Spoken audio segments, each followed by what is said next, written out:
Kabayan, alam po ninyo, meron akong maikukwento sa inyo. Gusto kong i-share po sa inyo itong nangyari sa buhay ko na nagbigay sa akin ng napakagandang aral, kabayan.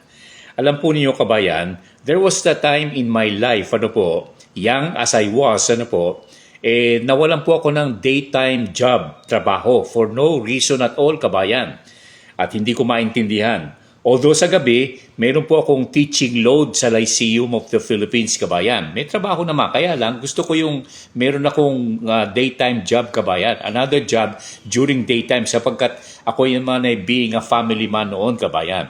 Alam nyo, ang ginawa ko, I went around looking for one based on my educational background and experience. Pero parang malungkot ang mga nangyari. I talked to a friend who was a vice president in a bank, kabayan ko.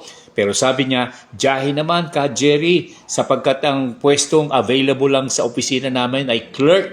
At hindi naman pwede sa iyo yan sapagkat tayo'y magkasama. Professor tayo sa Lyceum, sabi ko, pwede na rin yun. Pero sabi niya, wag naman. Bigyan natin ng ang sarili natin ng konting pagkilala. Okay. At no dice, sabi nga. Then one day, my cousin working in the same bank as my co-faculty member, kabayan, sinabi niya, puntahan mo boy ang kuya mo, ang kanyang husband, kabayan. May opening sila at sales head supervisor ang kailangan nila ron. Right there and then, kabayan, punta po ako sa office ng cousin ko sa Intramuros. And true enough, a job was waiting for me. And he told me to come back the next Monday to start working. Bisor pa, kabayan ko. Bisor, kabayan ko. Okay? I was so happy going home at sabi ko, babalik ako ng Lunes, kabayan. Bihis supervisor pa doon, mga kaibigan. Okay. Pero nung nando na po ako, kabayan ko, hindi ko makita yung tanggapan o opisina ng aking pinsan, kabayan ko. So nagtanong po ako sa isang gwardya kung saan naroroon yung building at office ng aking pinsan, kabayan. At sinabi niya, naku bata, wala na, nasunog nung Sabado ng gabi, tupok lahat, walang natira. Napaupo na lang po ako dun sa kanto, kabayan, sa lungkot. Dumating ang cousin ko at sinabi niya, relax ka lamang boy, baka next year mag-operate, tatawagan kita na lang. Okay? Ay napakalungkot niya yon. So lakad na ako, malungkot, natigil po ako napadaan ako sa Jones Bridge, saka papunta sa amin yun kabayan ko, sa sinasakyan ko. At habang ako po'y nakatingin sa mga barko, sa mga sasakyan dagat na lumalaot yan po sa Ilog Pasig, bumili muna ako ng kakanin sa isang bata at naglaro sa isip ko, baka next time, sabi ko, makahanap din ako ng trabaho, kabayan. So, I just went home, pero sad, kabayan. Many more days, habang nagbabasa po ako nakalipas mo maraming araw, nagbabasa po ako ng Yellow Pages at nakita ko ang isang bagong radio station, kabayan, na nakatala doon. At sinabi ko, try ko nga ito.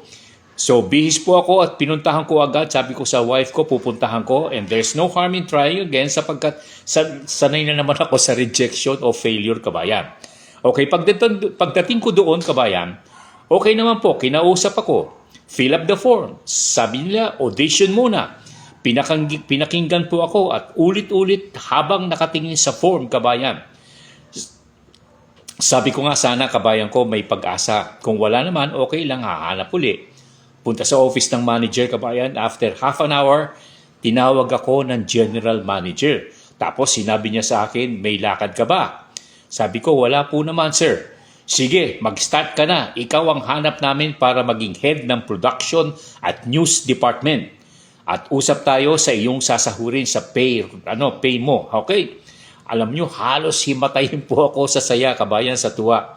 Ang aral dyan, kabayan ko, sabi ko nga, at pakinggan po ninyo, when you are faced with problems, issues, despair, frustrations, failure, and everything that comes your way, kabayan, just keep quietly still and wait for the Lord surely leading in His time and will, kabayan. Yan po ay isang pangaral at nais kong ipahatid sa inyo, i-share po sa lahat ng nanonood ng ating palatuntunan. God bless po, kabayan, mula sa palatuntunan ating alamin.